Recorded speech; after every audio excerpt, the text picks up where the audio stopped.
Hey Scouts, I'm Bruce and I'm a tree trimmer. Day in and day out, I use many different knots up in the tree, whether to descend down to the ground, head up, or to rig a branch from over your house or your pool. Today I'm going to show you guys just a couple of these basic knots that you as Scouts are going to need to know when you're out exploring the wild. So let's get to it, eh? Now that I'm down out of that tree over there, we can move on to actually learning some of these knots. These knots are going to be your square and overhand knots for the wolves, the 2 half hitches for bears, and then square knot, 2 half hitches, Taut line and Bowline for arrow of light. However, anybody's free to use these knots and learn how to do them.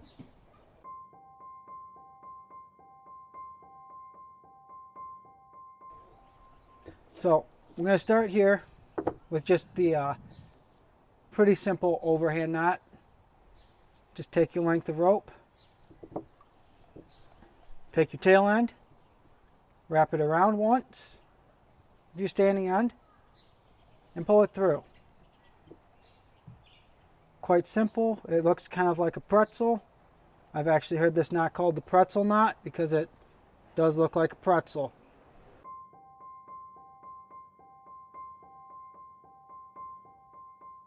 And here is the square knot.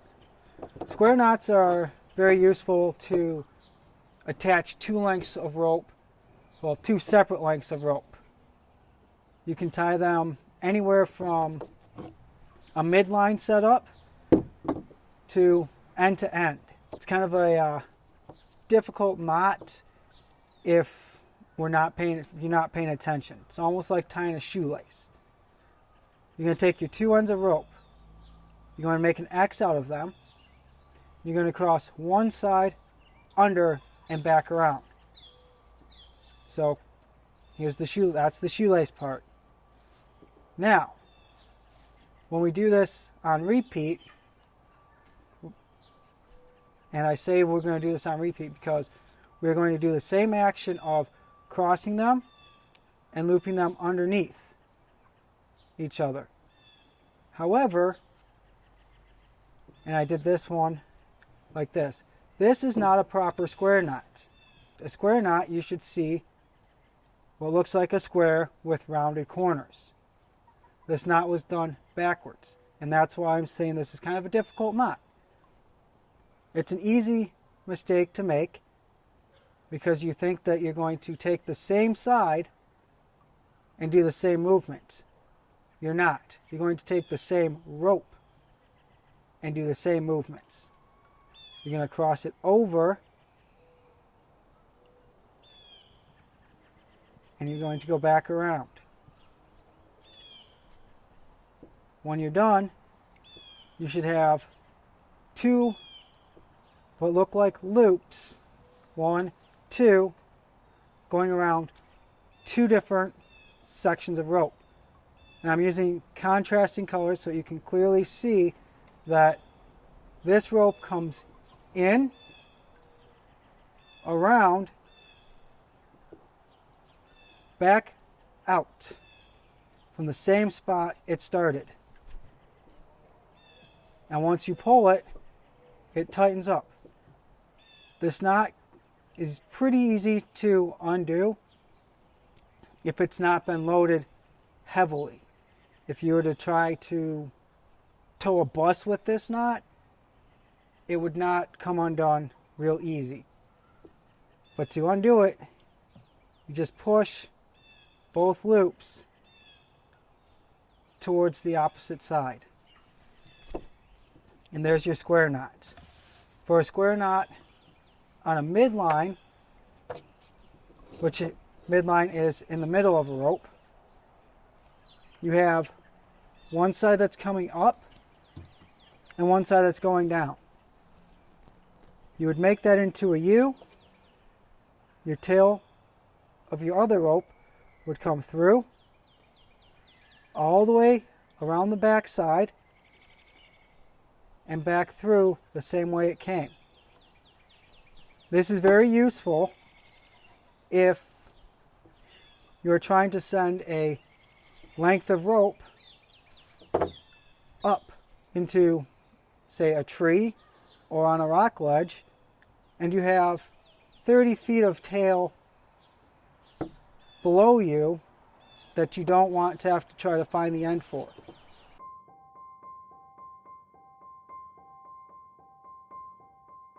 Now we're going to be going over a couple different hitches. We've got the 2 half hitches, we've got the taut line hitch, and the bowline hitch.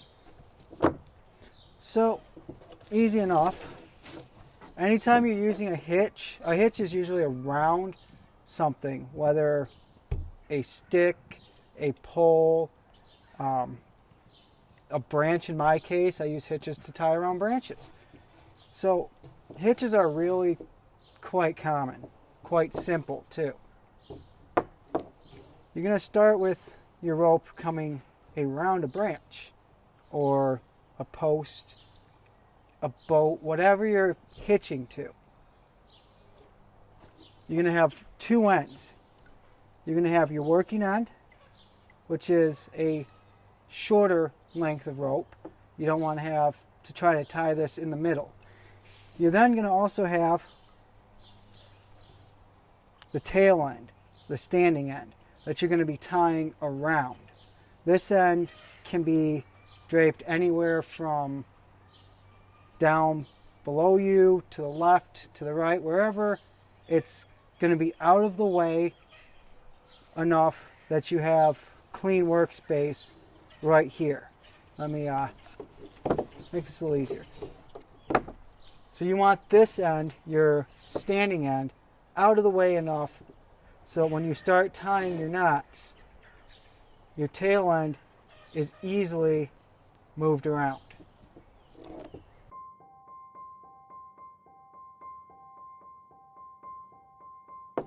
So let's go ahead here and start with 2 half hitches. We're going to come around the object, whatever it may be. Now, you always want to have just enough tail so you have a little bit extra after you're done tying the knot. So 2 half hitches. Come around the piece. Come under the back side and through that first loop. And then you're going to cross over, go down, and loop back under the same way your first loop was. You're now going to take your tail end, indicated by this black piece of tape here, and go through that loop you just made. You're going to dress it by grabbing both the tail and the upper part headed over the branch to your standing end. And you're going to tighten those up. You're going to tighten that knot up nice and simple. Now this is a knot that tends to want to come undone. That's where your overhand knot can come in handy. Throw that overhand knot on it. Now if this knot were to break loose, this tail end is going to stop, this stopper knot is going to stop your tail end from coming through. And you're going to be able to hitch to whatever you need to hitch to. So, pretty simple. It's basically a half hitch is basically 2 overhand knots around the tail end of your rope. Now, I like to finish off my half hitches with that stopper knot. You guys don't need to show that, as far as I know. However, it is good to know that a stopper knot is there to prevent your knot from coming undone.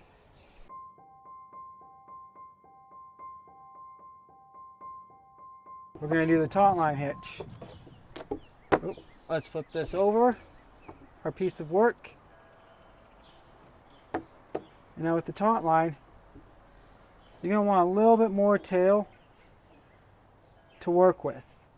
compared to your 2 half hitches. 2 half hitches doesn't require a lot.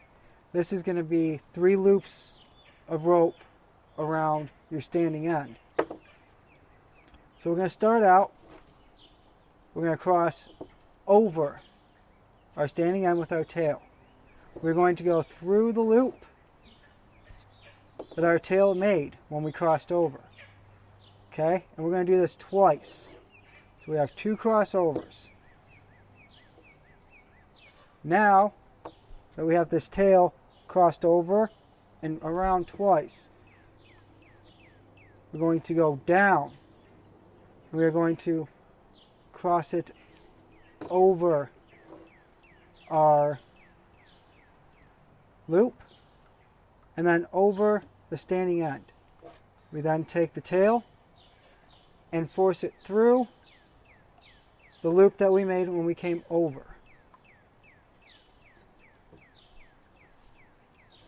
Now this is called dressing the knot. Always want to dress that knot up before you go ahead and use it. Before you ever load your knot, you always want to dress it so that there's no slack in any of these coils. If you have slack anywhere in your knot, when you go to load it, that slack can either come out and cause you to lose grip on whatever you're holding. It can loosen up, or it could mean catastrophic failure of your knot. So once again, once we've done it, if you're using a taut line to load weight, a stopper knot is necessary to prevent this knot from backing out, this tail end from backing out of itself and possibly falling.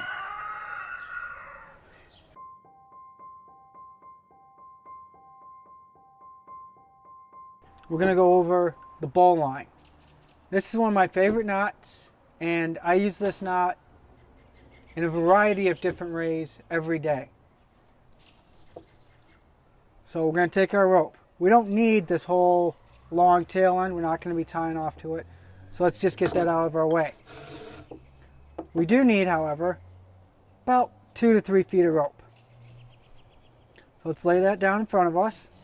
It helps if it's over something or hanging from the ceiling so that you can do this right in front of you. You're going to take either your left hand or your right hand with your thumb facing down and grab your rope. You're going to put your thumb down. You're going to make a 180-degree twist so your thumb is now pointing up and you've crossed the rope over itself. Let's make a loop, a bite.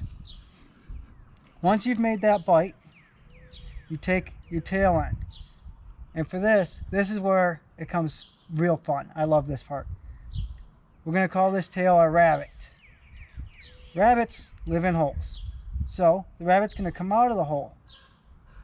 Now this rabbit is going to come around your standing end, the tree, and back down into its hole. Now that you've got him into the hole, you're going to grab both the looped side that you made and your tail side. You're going to grab the standing end as well and pull tight. After you've pulled it tight, it's going to look like that. It's a very nice knot to tie off stuff with. You can tie it around something, or you can tie it and then set it onto something if you had to. It's quick, it's simple, and this knot can be loaded as hard as you can pull it. You could put 2 semi-trucks with a rope between them and have 2 knots, 2 bowlines on each truck, and when it's done, after they've pulled each other back and forth, this knot will still come apart. It's as easy as just pushing that loop up and it comes undone.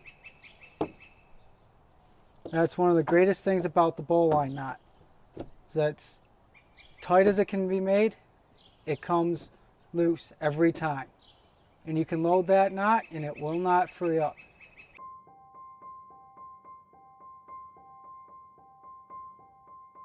So what we're going to do with this is called whipping. You can whip your length of rope with anything. You can use another length of string. You can use fishing line. Today we're going to use dental floss. You want to use something that's going to be sturdy and tough. It's not going to break easily. We're going to use dental floss today, like I said. You want to get about 12 to 18 inches of whipping material, depending on the diameter of the rope you are going to be fixing. Cut your length. And you're going to need a pair of scissors for the end of this. Got my trusty scissors right here. And what we're going to do with this is we're going to make a nice little loop. And actually, you guys could cut the end of your rope first, but I like to leave this on so I can cut right above my whipped point. So we're going to just make a nice little loop here. After you've made your loop, you're going to cross over with your long end.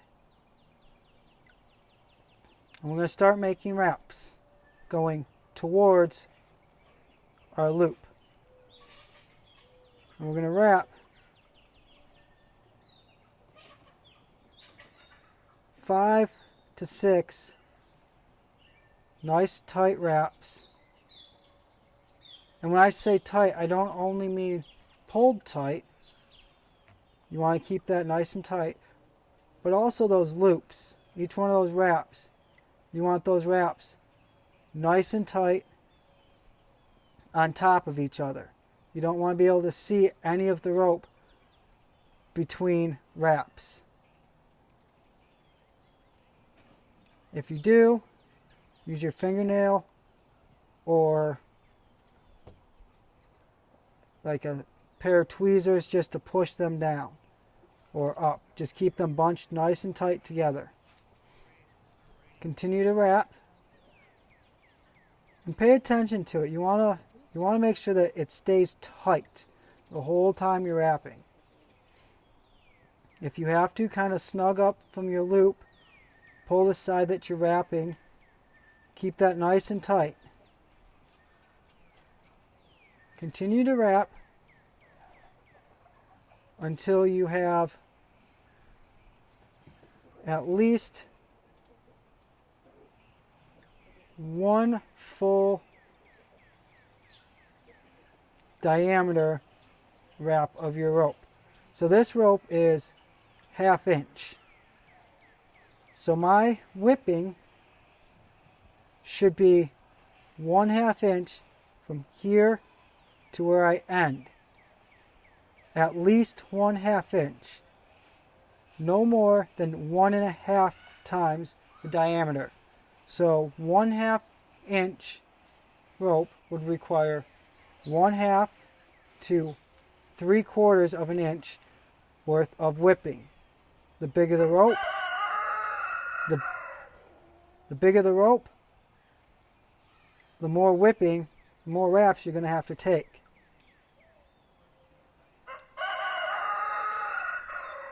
So we've come up on about 1/2 inch here. Give it a couple more passes. Less slack. So it's tight. It's very nice and tight all the way around.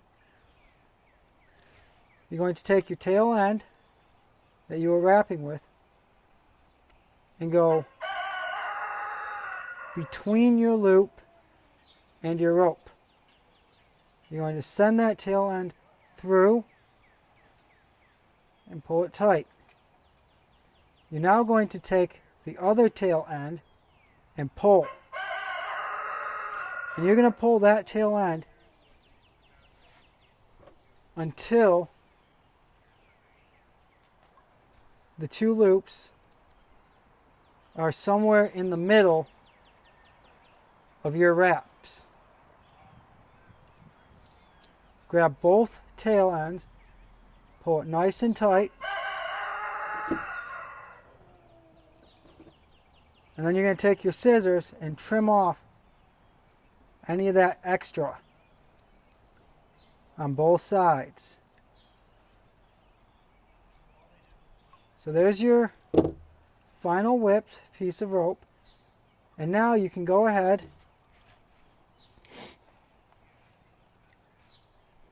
and cut off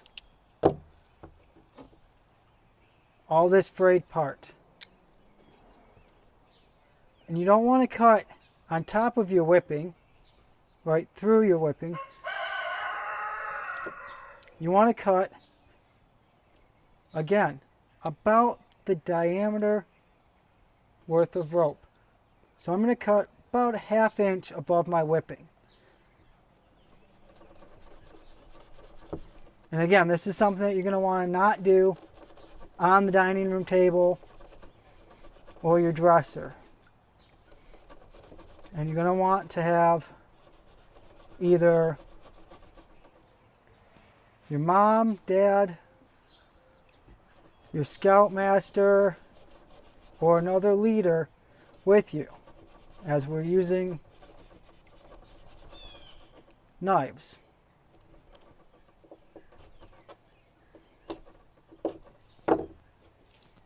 And there you have it. There's your whipped end of rope. Cut and whipped.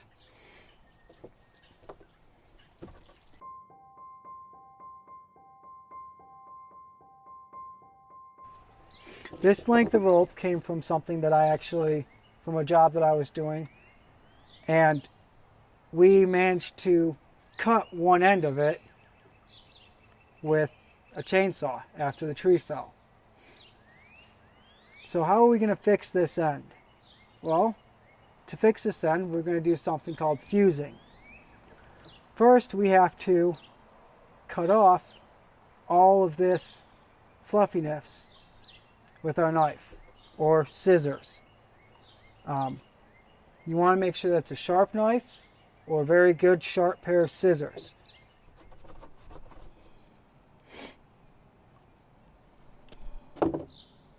There. We've cut the bad chewed up end off, gotten rid of it. Now, this part you're going to need mom and dad's supervision and help on, because it's going to involve a little bit of fire. You can use just a standard lighter. You can use a campfire or a candle. You're going to take your chewed up end that you've cut clean. You're going to just hold that rope end over, and you're going to melt it. You want to be very careful, because not only is that candle or campfire extremely hot, but as you melt your rope end, that plastic rope, that synthetic rope fiber, melts and it becomes liquidy. And that can be extremely hot and will burn you if it drips on your skin. So there, once you've got it nice and melted, you can see how the fibers have fused together. If I had a bucket of water, I'd dip this into the water just to quench it. And that's how you fuse the end of your rope back together after it's been frayed.